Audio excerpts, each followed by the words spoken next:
خلينا نفرق ما بين حاجتين. احنا عندنا حاجة اسمها نفس وحاجة اسمها ذات.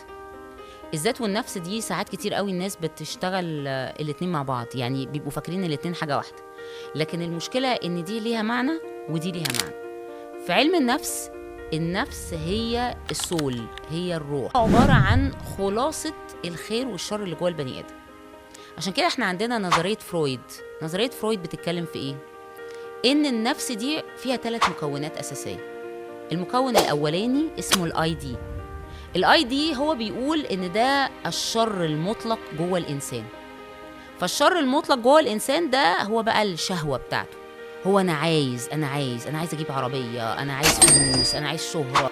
تاني حاجه هو بيتكلم عنها فرويد اللي هي بنقول عليها الايجو، اللي هو الانا دي يعني بتعمل نوع من انواع البالانس ما بين او التوازن ما بين الشهوات اللي انا نفسي فيها وما بين طب انا ينفع اعملها ولا ما ينفعش اعملها، طب ايه الطريقه المتعارف بيها في البيئه اللي انا عايش فيها، اللي هو احنا بنقول عليه الصح والغلط، بس مش الحرام والحلال.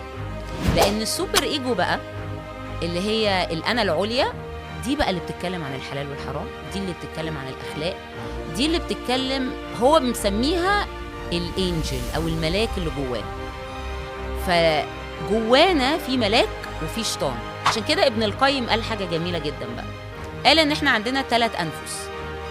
مش احنا عندنا حاجة اسمها النفس الأمارة بالسوء؟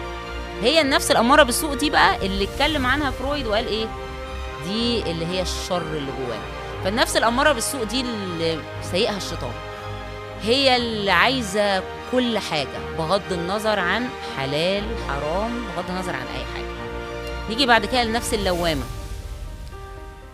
أنا ما كانش المفروض أكذب، أنا غشيت في الامتحان، أنا ما كانش المفروض أمد إيدي على فلوس مش بتاعتي، أنا ما كانش ينفع إن أنا أطلع مراتي كده على التيك توك عشان نعمل لايكات ونجيب فلوس ونبقى مشهورين، أنا إزاي عملت كده؟ نيجي بعد كده النفس المطمئنة اللي هو قال عليها ابن القيم اللي هي الإيه؟ اللي هي السوبر إيجو برضه.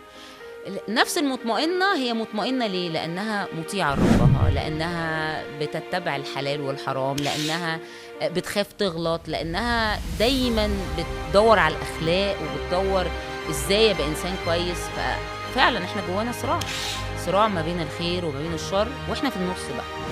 فلما نيجي نبص على النفس من الحاجات الصعبة جدا. عشان كده مهم قوي إن الإنسان هو اللي يبقى سايق نفسه، مش هي اللي تسوق، هو اللي هيبقى سايق نفسه. ولأنه هو ضعيف فهو محتاج قوة كبيرة من عند ربنا هي اللي تديله القوة الذاتية. لكن هو مع نفسه كده هيلاقي ان شهواته هي اللي بتحركه ورغباته، وكل الأنا اللي جواه ده هو اللي سايق للأسف، مش نفسه.